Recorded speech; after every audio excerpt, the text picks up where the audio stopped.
Bismillahirrahmanirrahim. Assalamualaikum warahmatullahi wabarakatuh. Alhamdulillah wassalatu wassalamu ala Rasulillah wa ala alihi wa ashabihi wa mawalah. Asyhadu an la ilaha illallah wahdahu la syarikalah wa asyhadu anna Muhammadan abduhu wa rasuluh la nabiyya wa la rasula ba'da. Amma ba'du, para jemaah yang dirahmati Allah Subhanahu wa taala. Pada pertemuan yang lalu kita sempat membahas sedikit terkait dengan penutup dari tayamum, yaitu mengusap perban. Ya, sedikit murojaah bahwasannya mengusap perban ketika tayamum itu ada hukumnya. Ya, bahkan ini berpotensi sekali terkait dengan sholat yang dia laksanakan, dia kerjakan menggunakan tayamum yang mana dia itu mengusap perban di sana. Seperti yang sudah kita bahas pada pertemuan yang lalu, yaitu perbannya harus kita rinci terlebih dahulu. Ada di mana letak perbannya? Apakah perbannya ada di anggota tayamum atau bukan? Ya, kalau seandainya ada di anggota tayamum, maka sholat yang dia kerjakan menggunakan tayamum tersebut wajib untuk diqodho. Kemudian kedua, kalau seandainya perbannya bukan di anggota tayamum, maka di sini ada 3 rincian. Penggunaan perbannya yang pertama seukuran luka, maka di sini tidak wajib untuk diqodho. Kemudian yang kedua, penggunaan perbannya seukuran perekat perban, maka di sini ada rincian. Menggunakannya dalam kondisi suci, dalam artian dia berwudu, atau penggunaannya dalam kondisi dia berhadas. Kalau dia menggunakan perbannya itu dalam kondisi suci, maka sholat yang dia kerjakan menggunakan tayamum tersebut atau menggunakan wudu yang dia membasuh atau mengusap perban di sana, itu tidak wajib diqodho. Tapi kalau seandainya penggunaan perban yang seukuran perekat perban, dalam artian dia menggunakan perban, kemudian lebihnya itu hanya sekedar untuk menjadi perekat saja, dan penggunaannya dalam kondisi hadas, nah di sini dia wajib untuk mengqodho sholatnya. Kemudian yang ketiga, penggunaan perbannya melebihi dari perekat perban. Ya, dalam artian perbannya lebihnya itu sangat banyak, lukanya sedikit tapi perbannya banyak, maka di sini hukumnya wajib qodho. Nah, ini caranya sudah kita sebutkan pada pertemuan yang lalu. Misalnya ada orang yang di kakinya ada luka, kemudian dia pengen sholat dan di kakinya itu diperban. Nggak bisa, kata dokter, kalau seandainya dia lukanya terkena air, itu akan menambah parah sakitnya. Lalu bagaimana cara dia untuk bersuci supaya bisa melaksanakan sholat? Yang pertama, dia wudhu sebagaimana biasa, yaitu wudhu, membasuh wajah, kemudian membasuh tangan, kemudian mengusap kepala. Kemudian setelah sampainya di bagian kaki, jatahnya kaki untuk dibasuh, misalnya yang sakit itu kaki kanan, yang diperban itu kaki kanan, kan disunahkan untuk tayamun, ya, disunahkan untuk mendahulukan yang kanan baru yang kiri. Dalam kondisi ini dia boleh untuk memilih, ya, dia boleh untuk memilih. Misalnya dia mau membasuh yang sehat dulu, ya, dia membasuh kaki kirinya, kemudian setelah itu dia basuh area kaki kanan yang tidak terkena perban. Ya, dalam artian kaki kanan yang tidak diperban itu dia wajib dibasuh. Ini yang pertama. Kemudian yang kedua, dia mengusap atas perbannya sekali. Itu yang kedua kewajibannya. Dan yang ketiga, dia tayamum untuk anggota yang tidak bisa terkena air. Nah, jadi dia selain berwudu, dia juga tayamum. Nah, karena perbannya itu di kaki, yang mana kaki bukan anggota tayamum, karena kan anggota tayamum hanya 2, wajah dan tangan, maka itu masuk ke rincian yang kedua ini, bukan di anggota tayamum. Seukuran apa perban yang dia pakai di kaki? Kalau seandainya perbannya seukuran luka, maka sholat yang dia kerjakan, ya, ketika dia mengusap perban itu tidak wajib diqodho. Kemudian yang kedua, ketika seukuran perekat perban, ya, dalam artian perbannya itu lebih dari lukanya, tapi lebihnya itu untuk merekatkan perbannya, ya, sebagai perekat, ya, apa namanya, biar bisa diikat lah perbannya itu. Nah ini dilihat ketika dia menggunakan perban itu dalam kondisi suci atau tidak, atau dalam kondisi berhadas. Kalau dalam kondisi suci maka tidak wajib dikodok. Kalau dalam kondisi berhadas dia wajib dikodok. Kemudian yang ketiga, ketika penggunaan perbannya itu sangat banyak, dalam artian melebihi lukanya atau melebihi kebutuhan. Di sini tidak ada rincian, maka hukumnya wajib mengkodok. Dan ini pendapat yang mu'tamad yang kita sampaikan pada pertemuan yang lalu, dan Imam An-Nawawi rahimahullahu taala menyelisihi pendapat tersebut. Ya, dalam artian apakah sholat yang dia kerjakan semuanya wajib dikodok? Kata Imam An-Nawawi tidak. Ya, jadi kata Imam Nawawi tidak wajib dikodok. Misalnya ada orang yang dia menggunakan perban selama 5 bulan, nah ini kan sangat menyulitkan. Kalau seandainya dia mengkodok sholatnya 5 bulan itu semua dikodok, nah ini sangat menyulitkan. Maka dari itu dalam kondisi tersebut kita boleh mengambil pendapat Imam An-Nawawi rahimahullahu taala, meskipun pendapat tersebut bukan pendapat mu'tamad dalam mazhab. Kemudian yang kedua, kita kemarin sudah masuk pembahasan macam-macam najis. Kita sudah membahas definisi najis. Najis itu adalah qadarun, yaitu kotoran, yamna'u sihhatas shalah.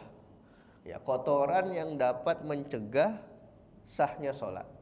Jadi ketika ada orang yang sholat, kemudian di pakaiannya atau di sendalnya atau di sajadahnya, sajadah yang dia injak, ya, dalam artian sajadah tempat dia sujud tapi tersentuh dengan dia, maka di sini sholatnya tidak sah. Jadi sholatnya tidak sah. Tapi kalau misalnya tempat sujud, ada kotoran di tempat sujud nih misalnya, yang mana tempat sujud tersebut tidak terkena dia, ya, misalnya di area tengah, ini dia tidak kena ketika dia sujud, maka sholatnya tetap sah. Dan hukumnya makruh ketika dia tahu di situ ada najis tapi dia sholat di situ. Nah itu hukumnya makruh, meskipun sholatnya tetap sah. Nah jadi definisi najis adalah qadarun. Najis itu adalah kotoran, yang mana kotoran tersebut mencegah sahnya sholat.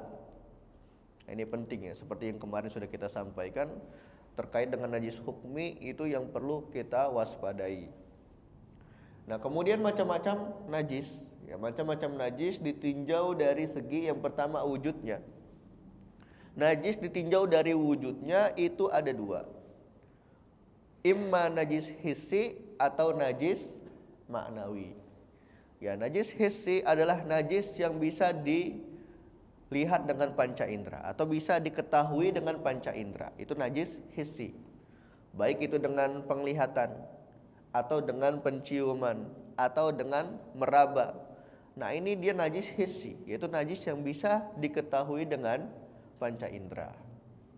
Kemudian yang kedua, ada najis maknawi.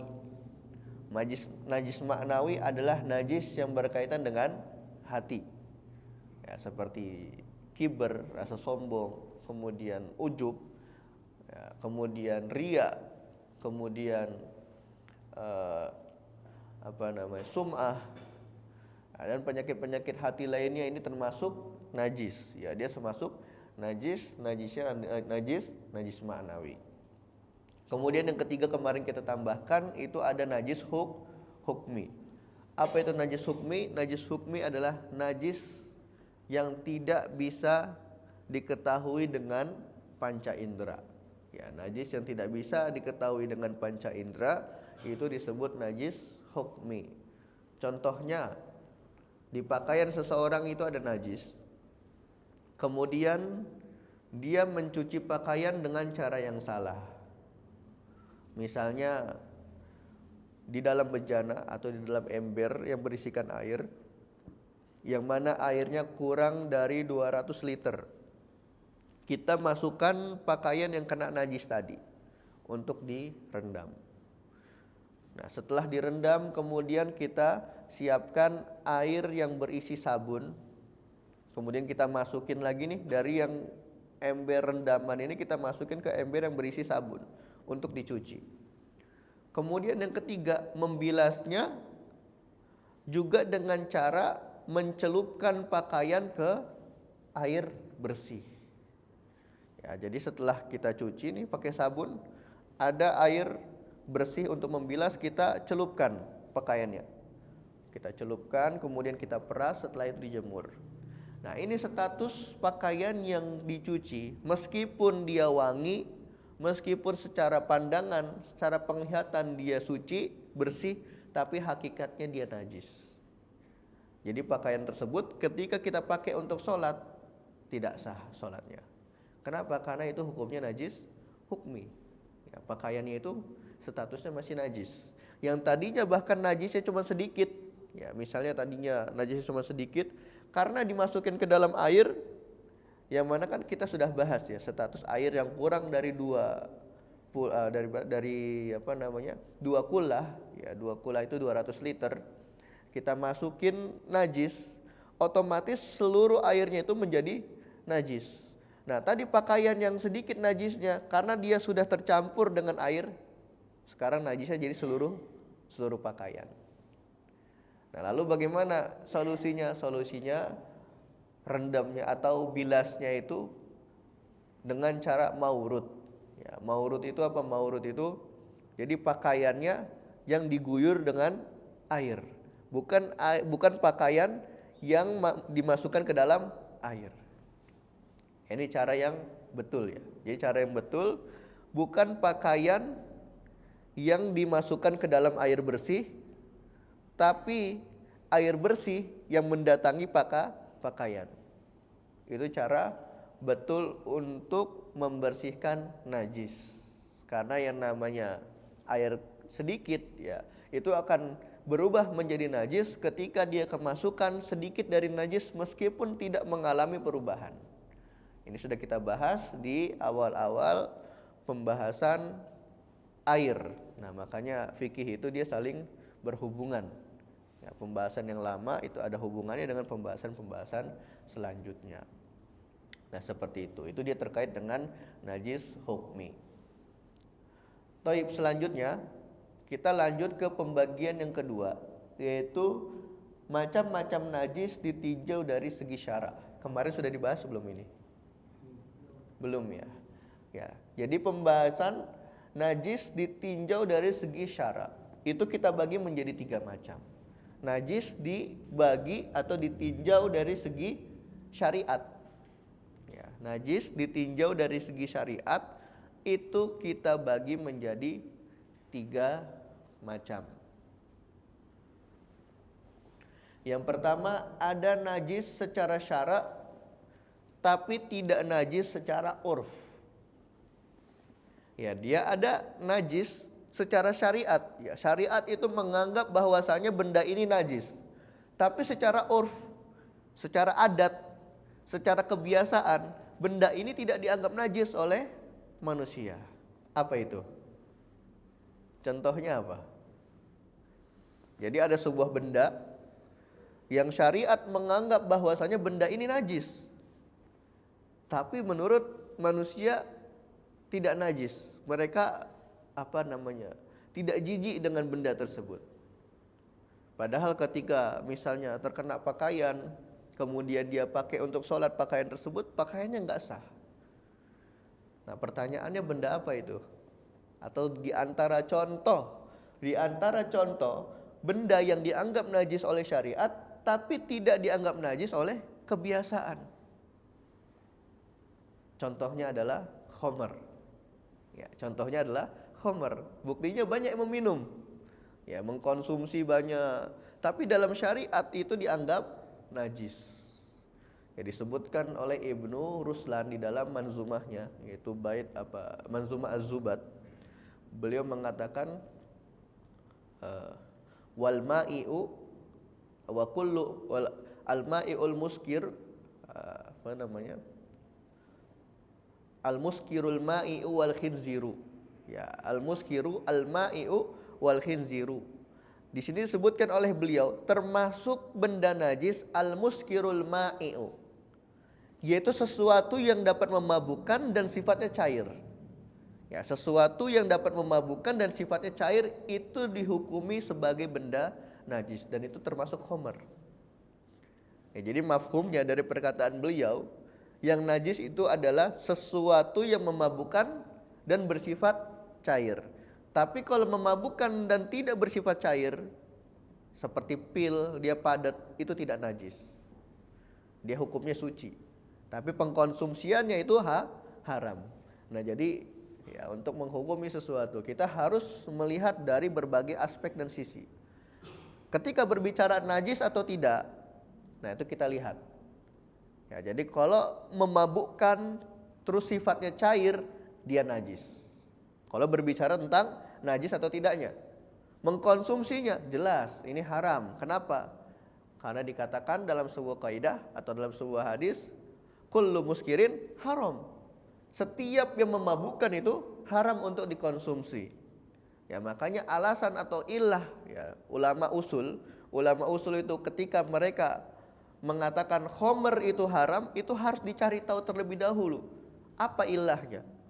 Makanya dalam pelajaran usul fikih itu ada yang namanya nanti qawadihul illah, ada pembahasan tankihul manat, ada pembahasan mengumpulkan ilah itu sabar wa taksim. Nah, misalnya khamr, kenapa kok dia dikatakan haram? Alasannya apa? Dikumpulkan terlebih dahulu. Misalnya yang pertama alasannya karena dia cair. Kemudian yang kedua karena dia warnanya kuning. Yang ketiga karena dia memabukkan. Yang keempat karena dia misalnya bau. Nah, dari keempat alasan ini itu dicari satu mana yang menjadi alasan yang mundobit, alasan yang paten. Misalnya kalau kita katakan khamr itu haram karena dia cair, berarti air minum haram. Kenapa? Ketika kita katakan alasan khamr itu diharamkan karena cair, jadilah kaidah kullu ma'in haramun. Setiap yang cair itu haram. Maknanya ketika kita katakan setiap yang cair itu haram, air minum juga haram. Kenapa? Karena air minum itu cair. Nah, maka di sini tidak masuk. Ulama usul mencoret alasan cair. Berarti khamr ini diharamkan bukan karena cair. Dicoret. Kemudian yang kedua, warna kuning. Berarti ketika kita katakan alasan khamr itu diharamkan karena berwarna kuning, misalnya jus mangga, jus jeruk haram. Karena jus mangga dan jus jeruk itu warnanya kuning. Nah, ini bisa termasuk kita mengharamkan sesuatu yang dihalalkan oleh Allah Subhanahu wa taala. Akhirnya ulama usul mencoret juga. Ya, jadi berarti bukan semua yang berwarna kuning itu haram. Ya, tidak semua yang berwarna kuning itu haram, dicoret. Kemudian yang ketiga, dia misalnya berbau. Ya, berbau di sini kan umum ya, bau buah-buahan. Apakah setiap yang berbau itu dia haram? Nah, ini juga termasuk yang tidak dikatakan sebagai kategori alasan diharamkannya khamr, dicoret juga. Dan yang terakhir, karena dia memabukkan. Oh, ini dia alasannya. Jadilah dijadikan sebagai alasan paten bahwasanya pengharaman khamr itu disebabkan karena dia memabukkan. Sehingga disimpulkan atau dibuatlah kaidah kullu muskirin haramun. Setiap yang memabukkan itu haram. Dikiaskanlah segala bentuk apapun yang dikonsumsi dan dapat memabukkan itu hukumnya diharamkan. Nah, ini ketika kita berbicara tentang haram, halal dan haramnya. Ketika berbicara tentang najis atau tidaknya, ya tadi yang dia katakan najis adalah setiap yang memabukkan terus sifatnya cair. Berarti misalnya ada pil yang digunakan untuk mabuk, secara hukum dia najis atau tidak? Jawabannya tidak. Tapi hukum mengkonsumsinya jelas haram secara kesepakatan ulama. Nah, jadi yang pertama adalah benda yaitu yang diharamkan oleh syariat tapi tidak diharamkan oleh urf, ya, tidak diharamkan oleh adat, yaitu khamr. Ya, khamr mengharamkan syariat, syariat mengharamkan khamr. Ya, jadi syariat mengatakan bahwasannya khamar itu hukumnya najis, tapi secara urf, secara budaya masih banyak yang tidak jijik dengan khamar. Kemudian yang kedua, najis secara syariat dan urf. Ya, najis secara syariat dan najis secara budaya atau secara adat. Ya, najis secara syariat dan najis secara adat.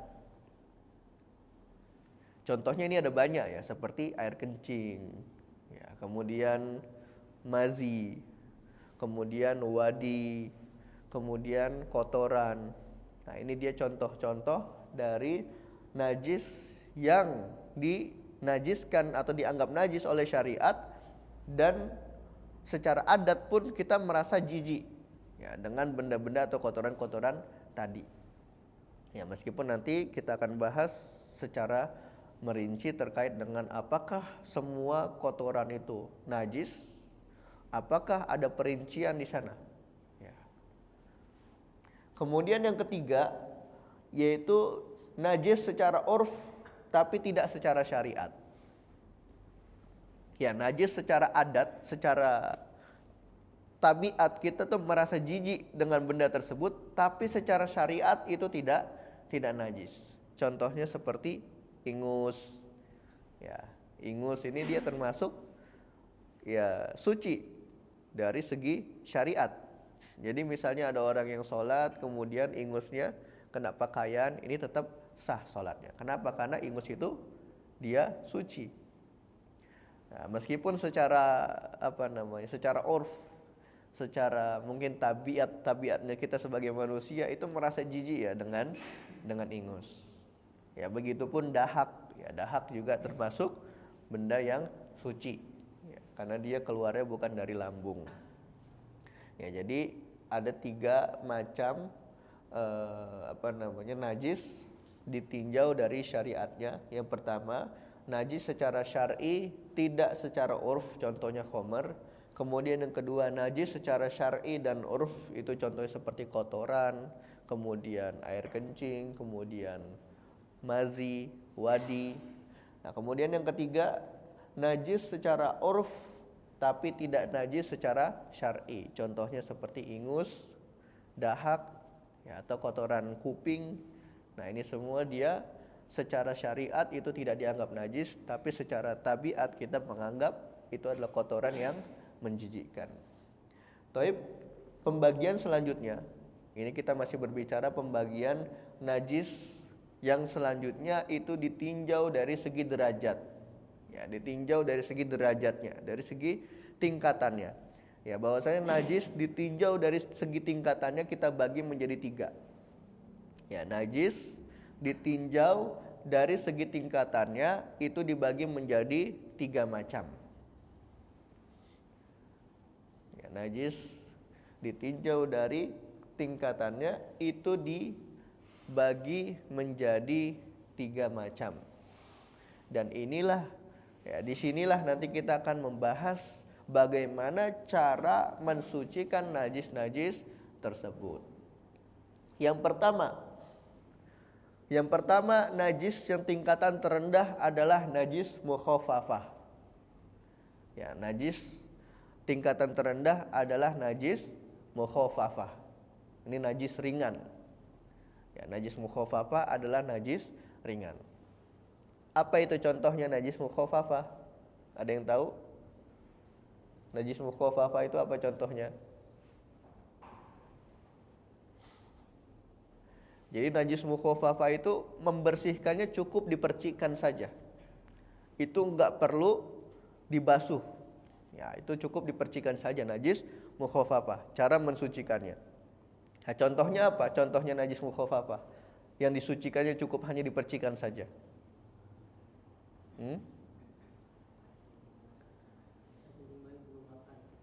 Air kencing bayi laki-laki yang belum berusia 2 tahun dan belum makan. Dalam artian belum mengkonsumsi gizi, belum mengkonsumsi makanan berat seperti nasi, bubur. Ya, dia masih mengkonsumsi ASI. Ya, jadi bayi laki-laki. Nah, jadi najis mukhafafah adalah kencing bayi laki-laki yang berusia kurang dari 2 tahun dan belum mengkonsumsi kecuali ASI. Ya, belum mengkonsumsi makanan apapun kecuali ASI. Ini dia syarat dari najis mukhafafah. Yang pertama, syaratnya tadi bayi laki-laki, berarti mengeluarkan daripadanya bayi perempuan. Kemudian air kencing, mengeluarkan daripadanya kotoran. Nah, berarti yang najis mukhafafah itu hanya kencingnya saja. Kotorannya itu tetap najis mutawasitoh nanti masuknya. Begitupun kencingnya bayi perempuan juga hukumnya najis mutawasitoh. Najis mutawasitoh cara mensucikannya harus dibasuh. Harus dibasuh sampai hilang baunya, warnanya, kemudian rasanya. Nah, itu dia 3 sifat ini harus hilang. Kalau itu dia najis mutawasitoh. Nah, sekarang kita masih membahas najis mukhafafah. Yang cara mensucikannya itu cukup hanya dipercikan saja. Ya, cukup dipercikan itu sudah suci. Tapi dengan syarat yang pertama air kencing, yang kedua bayi laki-laki. Kemudian yang ketiga berusia kurang dari 2 tahun. Berarti 2 tahun ke atas air kencingnya itu sudah dianggap najis mutawasito. Kemudian yang keempat syaratnya bayi tersebut belum mengkonsumsi makanan selain ASI. Jadi ketika ada bayi laki-laki kurang dari 2 tahun tapi sudah makan bubur, nah maka air kencing dari bayi yang sudah makan bubur tadi itu statusnya najis mutawasitoh. Jadi sudah tidak bisa lagi dipercikan cara mensucikannya. Jadi najis mukhafafah terkait dengan syarat-syarat yang tadi sudah kita sebutkan. Yang pertama air kencing, yang kedua bayi laki-laki, yang ketiga berusia kurang dari 2 tahun, kemudian yang keempat belum mengkonsumsi makanan selain ASI. Kemudian yang kedua, ya, macam-macam najis ditinjau dari derajat atau tingkatannya. Yang kedua, tadi yang pertama najis mukhafafah, yang kedua adalah najis mutawasitoh. Yang kedua adalah najis mutawasitoh. Ini najis pertengahan. Najis mutawasitoh. Cara mensucikan najis mutawasitoh dengan cara dibasuh. Ya, jadi najis mutawasitoh cara mensucikannya harus dibasuh. Dibasuh sampai hilang sifat-sifat najisnya, sampai hilang warnanya, sampai hilang baunya, sampai hilang rasanya. Ya, jadi najis mutawasitoh itu cara mensucikannya harus dibasuh. Kalau seandainya tidak hilang sifatnya, maka statusnya itu masih najis. Misalnya di pakaian itu ada kotoran, kita cuma guyur-guyur saja. Ketika kita cium, itu masih kecium bau kotoran, maka status pakaian tersebut masih najis. Kapan kita tahu pakaian itu sudah suci? Ketika kita lihat itu tidak ada warna najisnya, dan ketika kita cium sudah tidak ada bau najisnya. Dan cara mensucikannya pun itu tidak boleh pakai sabun. Ya, hukum asalnya untuk mengetahui pakaian yang terkena najis itu sudah suci atau belum, itu membasuhnya tidak menggunakan sabun. Kita pastikan dulu bau apa enggak. Oh, sudah tidak bau. Ya sudah, setelah itu baru pakai sabun untuk menambah wangi pakaian atau menambah bersih. Tapi hukum asalnya untuk mengetahui pakaian yang tadi terkena najis ketika kita sudah basuh itu sudah bersih atau belum, sudah suci atau belum, itu membasuhnya tidak menggunakan sabun. Kenapa? Karena kalau menggunakan sabun bisa saja status pakaian itu sebenarnya masih najis. Hanya saja sabun itu dia menutupi sifat baunya. Yang harusnya masih bau, tapi karena kena sabun jadi wangi. Nah, ini dia yang perlu diperhatikan. Jadi ketika membasuh pakaian atau sesuatu yang terkena najis itu jangan pakai sabun. Ya, pakai air bersih dulu sampai kita rasa oh ini baunya sudah tidak ada dan warnanya juga sudah tidak ada. Baru setelah itu kita pakai deterjen dan lain sebagainya. Nah, jadi tadi najis mutawasitoh itu bisa dihilangkan atau bisa disucikan dengan cara membasuhnya hingga sifat-sifat najisnya hilang, yaitu warnanya hilang, kemudian rasanya hilang, kemudian baunya juga hilang. Kemudian yang ketiga yaitu najis mughallazoh. Ya, yang ketiga adalah najis mughallazoh. Ini najis yang tingkatannya paling tinggi, yang dia tidak bisa suci kecuali dengan kita membasuh 7 kali dan salah satunya menggunakan tanah. Ini dia najis mughallazoh. Ya, najis mughallazoh, najis yang tingkatannya tertinggi, yang tidak bisa disucikan kecuali dengan membasuh benda yang terkena najis tersebut sebanyak 7 kali dan salah satunya menggunakan tanah. Apa itu najis mughallazoh?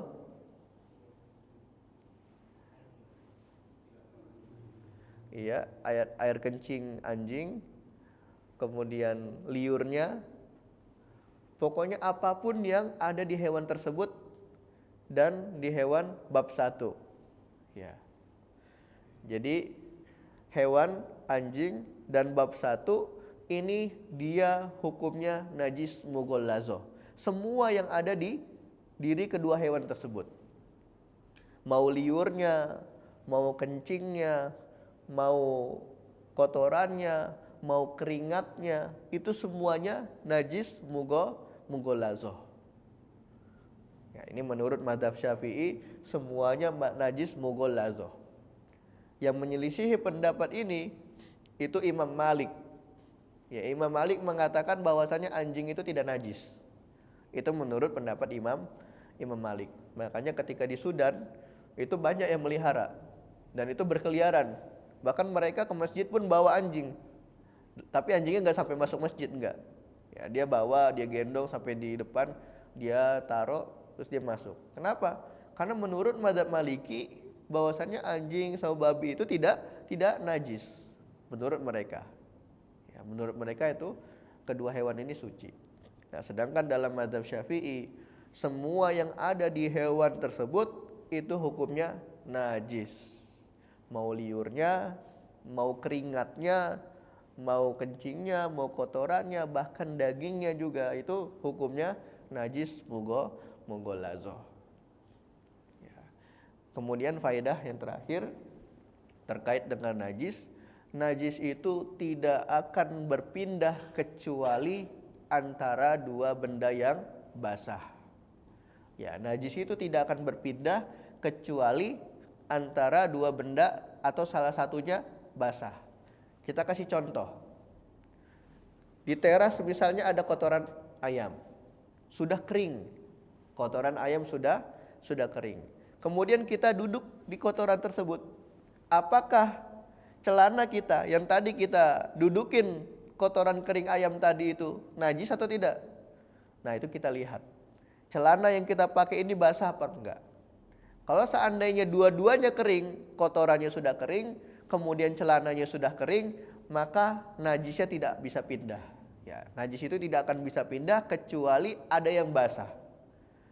Begitupun misalnya kita lihat ada anjing ya, hewan anjing misalnya.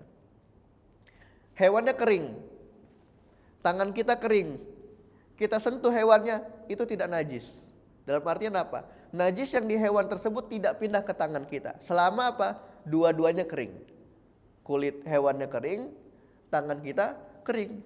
Tapi kalau salah satunya ada yang basah, misalnya hewannya itu keringetan, atau tangan kita basah keringetan kemudian nyentuh hewan tersebut, maka najis itu akan pindah. Ya, jadi kaidahnya najis itu bisa berpindah kapan? Kalau seandainya ada yang basah.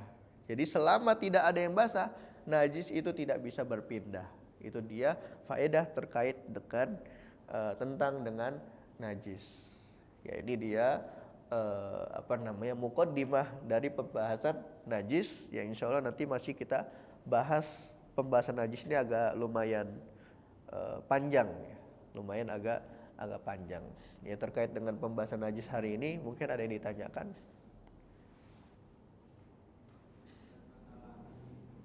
Iya. Bulunya. Iya. Bulunya tetap dia najis. Ya, jadi semua yang ada di hewan tersebut, dia keringatnya, bulunya, kemudian kencingnya, kotorannya, itu semuanya najis. Najisnya najis mughalazoh. Ya, sehingga kalau kita dapati ternyata bulunya itu nempel di pakaian kita, itu tentu tidak sah sholat kita. Jangankan apa namanya? Jangankan hewan tersebut. Jangankan anjing misalnya. Hewan yang tidak bisa dimakan dagingnya saja, ketika nempel di pakaian kita bulunya, itu hukumnya najis. Misalnya kuda. Bulu kuda itu ketika copot ya, ketika dia masih hidup, copot nih, kemudian nempel di pakaian kita, itu hukumnya najis. Ya, kita nggak boleh sholat pakai pakaian yang di pakaian kita itu ada bulu kuda. Dikecualikan bagi mereka si penunggang kuda. Ya, bagi penunggang kuda itu ada rukhsah, ada keringanan. Kenapa? Karena memang sehari-harinya mereka menunggangi kuda. Tapi bagi yang bukan penunggang kuda, yang cuma latihannya seminggu sekali misalnya. Nah, ketika dia naik kuda kemudian di pakaiannya nempel bulu kuda, itu termasuk najis. Nah, kalau kita sholat pakai pakaian tersebut itu tidak sah sholatnya. Ya, maka hewan kuda saja tidak dikatakan haram, dikatakan najis, apalagi kedua hewan yang statusnya najis mughalazoh tadi, maka bulu-bulunya itu najisnya lebih besar. Ya, najisnya najis mughalazoh seperti itu. Termasuk kucing sebenarnya, bahkan kucing pun termasuk. Ya, termasuk bulu kucing itu dianggap najis, tapi dimaafkan. Ya, menurut para ulama dimaafkan kenapa? Karena kucing termasuk at-tawafin, ya, termasuk yang dia itu ada di sekitar manusia dan sulit untuk dihindari. Tapi hukum asalnya bulu kucingnya najis, hukum asalnya. Karena ada alasan lain tadi, alasannya karena dia termasuk hewan yang ada di sekitar manusia yang sulit untuk kita hindari. Akhirnya para ulama memberikan rukhsah di sini dan mengatakan bulu kucing itu dimaafkan. Ya, ma'fu. Seperti itu. Ya, terkait dengan bulu tadi sudah kita bahas ya. Ada lagi yang lain? Ya. Gimana? Iya, kalau dengan bulu dia tidak berlaku ketentuan basah. Kenapa? Karena dia kan menempel di pakaian. Jadi ketika sebenarnya tergantung juga. Kalau seandainya bulunya itu bulu bukan kedua hewan yang tadi ini, kalau dia basah itu tidak berpindah najisnya kalau kita yakin bulunya suci. Dalam artian bulunya itu tidak mengandung kotoran. Ya, tidak terkena kotoran-kotoran yang lain. Ya, itu kalau seandainya kita yakin. Jadi cukup dengan kita hilangkan saja bulunya dari pakaian itu sudah bersih. Ya, tidak mesti dilihat apakah bulunya basah atau tidak. Jadi seperti itu.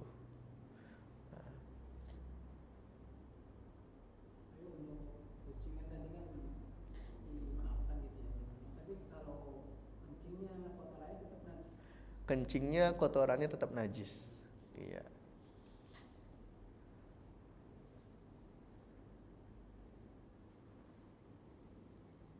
Ada lagi yang lain?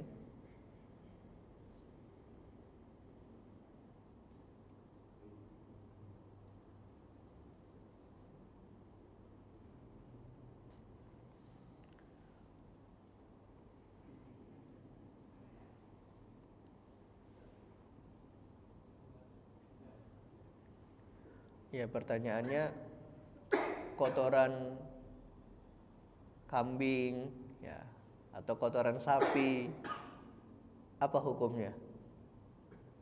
Kan pas lagi kurban kan banyak kan kena kotoran sapi, kotoran kambing atau kotoran ayam. Apa hukumnya kotoran sapi, kotoran kambing, kotoran ayam? Najis atau suci? Misal terkena pakaian, kemudian kita sholat, sah atau tidak? Nah, ini kita perlu ketahui ya. Nah, bahwasannya terkait dengan kotoran-kotoran itu ada rincian dan khilafiyah di kalangan ulama. Mayoritas ulama itu membedakan antara kotoran hewan yang bisa dimakan dagingnya dan hewan yang tidak halal dimakan dagingnya. Menurut mayoritas, berarti ada sebagian ulama yang menyelisihi. Menurut mayoritas ulama, kotoran hewan yang halal dimakan dagingnya hukumnya suci. Menurut mayoritas ulama. Ya, mayoritas ulama menganggap bahwasanya semua kotoran hewan yang halal dimakan dagingnya itu suci. Berarti kotoran ayam suci, kotoran bebek suci, kotoran sapi suci, kotoran kambing suci. Ini menurut mayoritas ulama. Mereka berdalilkan bahwasannya dulu seorang sahabat itu pernah minum kencing unta. Ini dalil mereka. Dalil mayoritas ulama. Kemudian ada ulama yang menyelisihi pendapat tersebut. Dari kalangan madhab Syafi'i, ya menurut muktamad madhab Syafi'i, nah di sini termasuk ulama Syafi'i atau madhab Syafi'i itu menyelisihi jumhur. Menurut ulama Syafi'iyah, bahwasannya semua kotoran itu najis. Semua kotoran itu najis tanpa terkecuali. Baik hewannya itu bisa dimakan dagingnya atau tidak. Ini menurut madhab Syafi'i. Dan ada yang lebih aneh lagi pendapatnya, yaitu pendapat madhab Zohiri. Madhab Zohiri ini termasuk madhab yang keluar dari 4 madhab yang didirikan oleh Daud Az-Zohiri. Kemudian beliau punya murid bernama Ibnu Hazm. Akidahnya itu Mu'tazilah. Dalam pandangan Zohiriyah, mereka menganggap bahwasanya semua kotoran itu suci. Menurut madhab Zohiriyah, semua kotoran itu suci kecuali kotoran manusia. Itu dalam madhabnya Zohiri. Dan ini pendapat yang tertolak. Ya, jadi tidak ada dalil yang mengatakan bahwasanya semua kotoran itu suci kecuali kotoran manusia. Ini termasuk pendapat yang tertolak. Nah, jadi terkait dengan kotoran ada 3 pendapat. Pendapat yang pertama itu pendapat jumhur, pendapat mayoritas ulama yang mereka mentafsil atau merinci dari jenis kotorannya. Kalau kotoran ini berasal dari hewan yang halal dimakan dagingnya, maka hukumnya suci. Kalau kotoran ini berasal dari hewan yang tidak halal dimakan dagingnya, maka hukumnya najis. Ini yang pertama. Kemudian yang kedua, dari kalangan madhab Syafi'i, beliau mengatakan bahwasannya semua kotoran itu najis, tidak terkecuali. Lalu bagaimana pandangan beliau, pandangan ulama Syafi'iyah terkait dengan seorang sahabat yang minum kencing unta? Menurut ulama Syafi'iyah, bahwasannya hal tersebut adalah uzur. Kenapa? Alasan sahabat minum kencing unta itu untuk pengobatan. Ya, kata beliau itu untuk pengobatan. Ketika tidak didapati adanya obat yang suci, maka boleh hukumnya untuk berobat menggunakan sesuatu yang najis. Maka dalam pandangan ulama Syafi'iyah, hadis tersebut, hadis yang menceritakan ada seorang sahabat yang minum kencing unta, ini adalah uzur dari Rasul Shallallahu Alaihi Wasallam. Karena tujuannya untuk pengobatan. Dan di zaman itu belum ada obat-obat selengkap kayak zaman sekarang. Ya, untuk mencari obat yang suci mungkin di zaman itu sulit. Apalagi khususnya penyakit tertentu. Ya, maka dari itu dikasih uzur.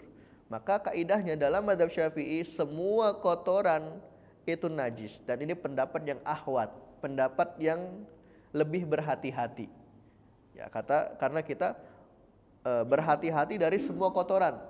Mau kotoran yang halal dimakan dagingnya hewannya atau kotoran dari hewan yang haram dimakan dagingnya, kita anggap itu najis. Supaya apa? Kita sholat menghadap Allah Subhanahu wa taala dalam kondisi bersih, ya, dalam kondisi suci. Makanya kita anggap semua kotoran itu najis. Tapi pendapat yang ketiga, tadi pendapat Zohiri, ini pendapat yang tertolak, yang menganggap bahwasanya semua kotoran itu suci. Nah, ini pendapat yang tertolak. Allahu a'lam bishawab. Mungkin ada lagi yang bertanya?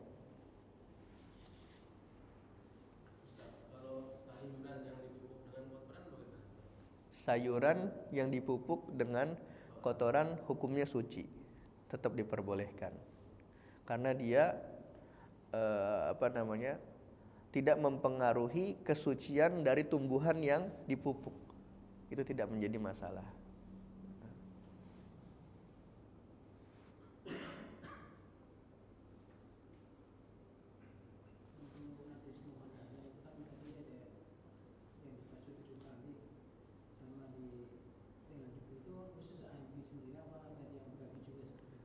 Iya, sama, yang babi juga dikiaskan.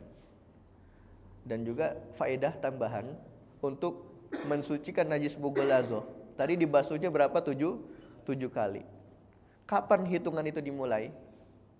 Hitungan itu dimulai setelah bersihnya kotoran, setelah bersihnya benda yang terkena najis tersebut. Jadi bukan berarti misalnya di karpet ini dikencingin oleh hewan tadi, ya, dikencingin oleh hewan yang mughallazoh tadi.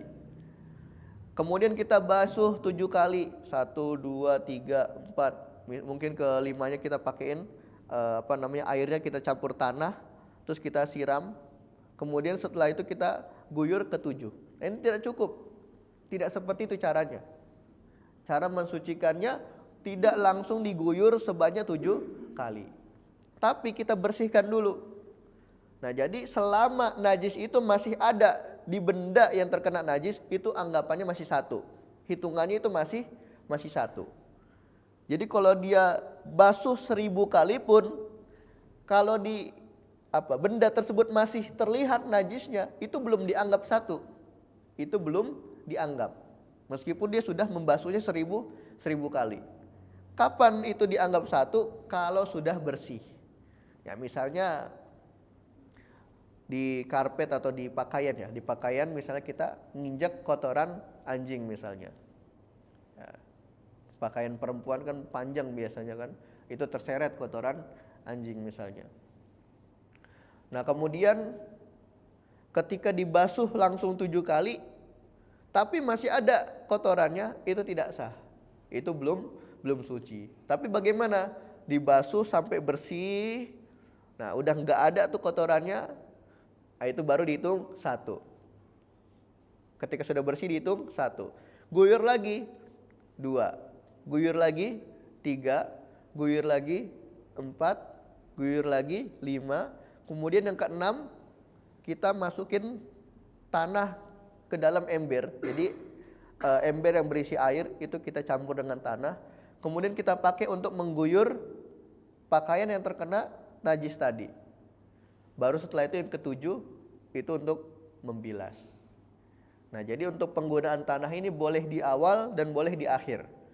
Ya, ini bebas penggunaannya. Mau di basuhan kedua itu boleh, di basuhan ketiga itu boleh, di basuhan ke-4 boleh, di basuhan ke-5 boleh, di basuhan ke-6 juga boleh. Yang penting jangan di basuhan ke-7. Ya, karena basuhan ke-7 nanti khusus untuk membilas. Seperti itu. Jadi itu faedah dari cara membersihkan najis mughallazoh, yang mana hitungan 7 kali, hitungan 1 ini dimulai sejak bersihnya benda tersebut dari najis itu. Baru itu dianggap 1, sisanya tinggal dia lanjutkan basuhan dan salah satunya menggunakan tanah.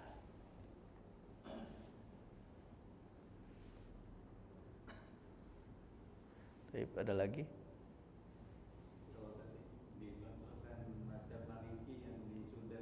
Iya. Sandaran.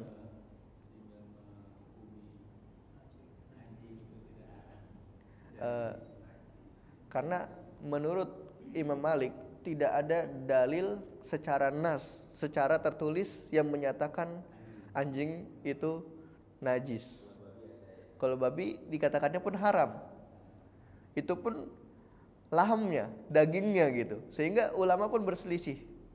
Apakah babi ini itu diharamkan dagingnya menyebabkan dia menjadi najis? Nah seperti itu. Itu pun ulama berselisih. Sehingga dari dalil tersebut Imam Malik mengambil kesimpulan bahwasanya hukum babi sama anjing itu suci. Menurut Imam Malik, karena tidak ada dalil yang mengatakan babi najis misalnya atau anjing najis, itu tidak ada. Ya, ini perkara khilafiyah dan itu pun ulama berijtihad dengan dalilnya atau dengan kaidahnya masing-masing seperti itu. Ya. Waalaikumsalam. Kalau misalnya ada air kencing di karpet atau di lantai, terus nggak dibersihkan, tapi dia kena matahari atau kering sendiri, itu pasti najis gitu? Ya, di sini ada selisih di kalangan ulama. Apakah matahari itu bisa mensucikan najis atau tidak? Ya, menurut pendapat muktamad dalam mazhab Syafi'i itu bisa. Ya, jadi misalnya di pakaian atau di karpet itu terkena najis, kemudian kita jemur. Nah, kemudian bau dari kencing tersebut hilang karena matahari tadi, ya, karena dijemur di matahari. Nah, ini dia hukumnya sekarang suci. Dia udah bersih dari najisnya. Ini menurut pendapat muktamad dalam mazhab Syafi'i. Meskipun ada ulama yang mengatakan tidak bisa. Untuk mensucikan najis itu wajib menggunakan air.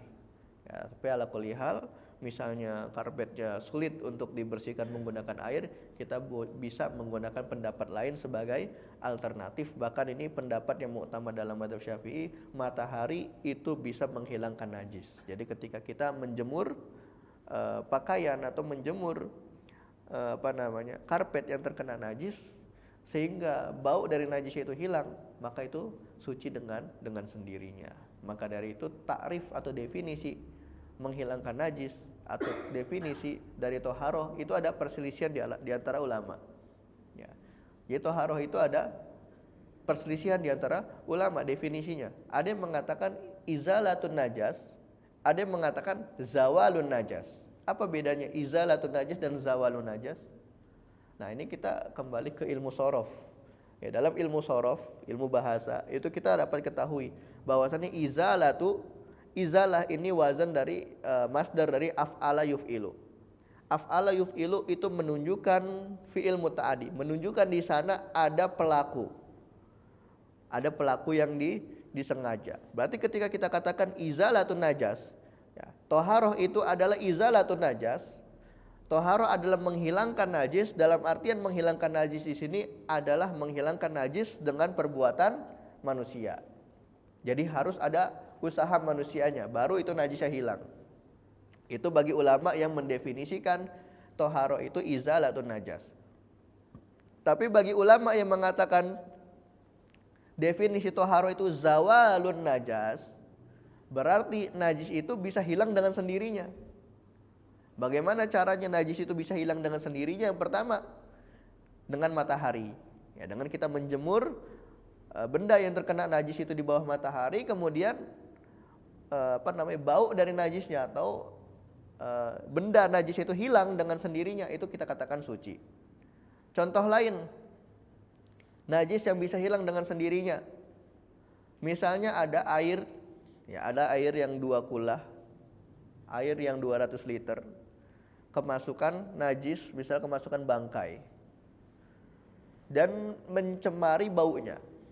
Ini kan secara hukum najis airnya. Kemudian kita diamkan lama. Kita diamkan misalnya 1 tahun. 1 tahun kita tidak pakai, kita biarin aja tuh airnya. Setelah 1 tahun kita buka, ternyata bau bangkainya sudah hilang. Nah, sekarang hukum airnya itu sudah suci. Ya, ini termasuk contoh juga dari yang najis itu bisa hilang dengan sendirinya. Makanya mayoritas ulama Syafi'iyah mengatakan toharoh itu adalah zawalun najas, bukan izalatun najas. Kenapa? Zawalun najas berarti najis itu bisa hilang dengan sendirinya, baik najis itu hilang dengan perbuatan manusia atau hilang dengan sendirinya seperti dengan matahari atau didiamkan seperti air tadi. Ya. Allahu a'lam bishawab.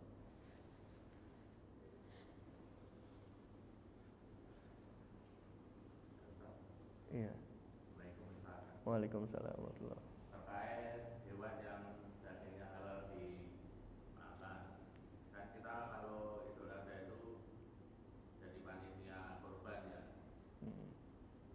Setelah pemotongan kurban itu kan kita kena percikan darah di baju.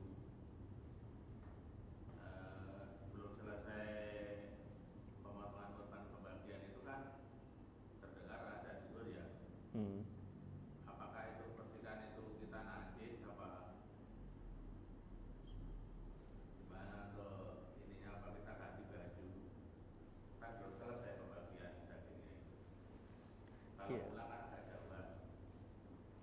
Nah, pertanyaannya percikannya itu percikan dari sembelihan atau dari daging yang sudah dipotong? Kita kan motong itu kan megangin ya. Heeh. Bagian kan banyak yang megangin dia kena percikan itu kan. Iya. Apakah itu berarti najis? Iya, jadi kalau seandainya percikan itu berasal dari sembelihan, ya misalnya ketika disembelih darahnya muncrat. Nah, itu hukumnya najis. Kenapa? Karena disebutkan dalam Al-Qur'an dam masfuh. Darah yang mengalir itu dia hukumnya najis. Jadi dia wajib untuk mengganti pakaiannya. Seperti itu. Jadi berarti bagi panitia nanti untuk kedepannya ketika ingin melakukan kurban itu bisa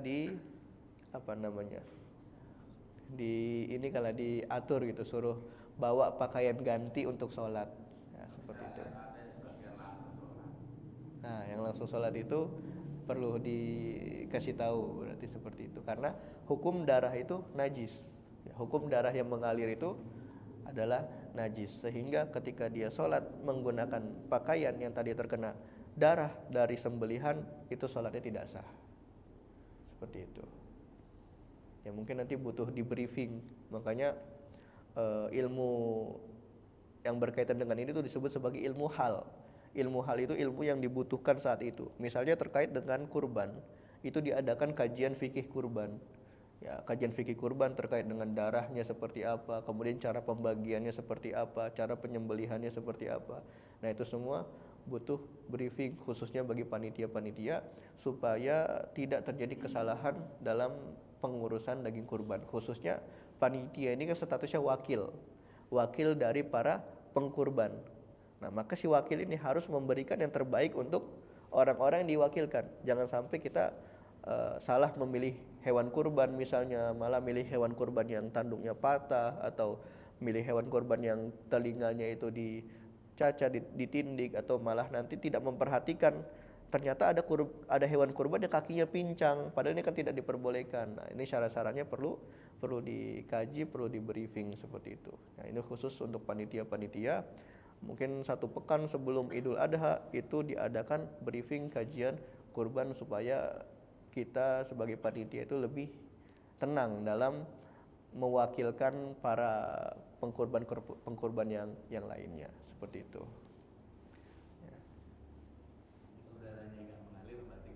Kalau darah yang tidak mengalir enggak. Contohnya, iya.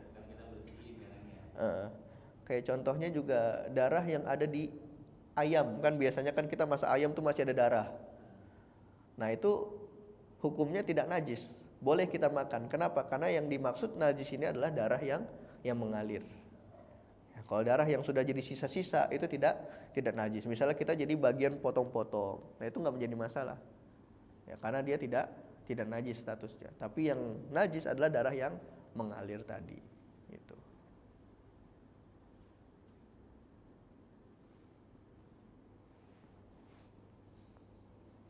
Ada lagi yang lain?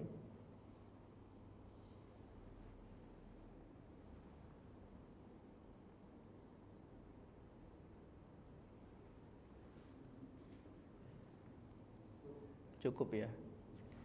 Ya, kalau tidak ada pertanyaan lagi, insya Allah kita lanjut pertemuan yang akan datang. Kita akhiri dengan hamdalah, alhamdulillahirabbil alamin.